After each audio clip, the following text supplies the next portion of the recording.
Io sono da mesi che sto cercando di ottenere ricongiungimenti familiari con cittadini afghani residenti in Italia e sotto la protezione internazionale.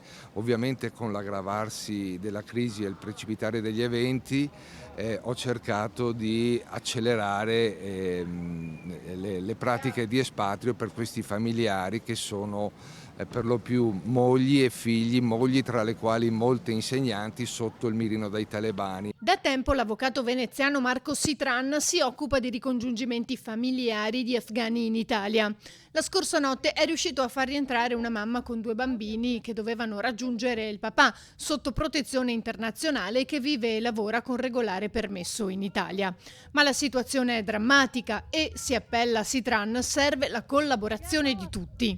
Ci sono altre famiglie disperate, mogli insegnanti di afghani in Italia che non riescono neanche a raggiungere l'aeroporto perché c'è una fila interminabile, ci vogliono giorni per arrivare all'aeroporto, che è l'unica via di salvezza in questo momento per chi ha diritto o è sotto la protezione umanitaria.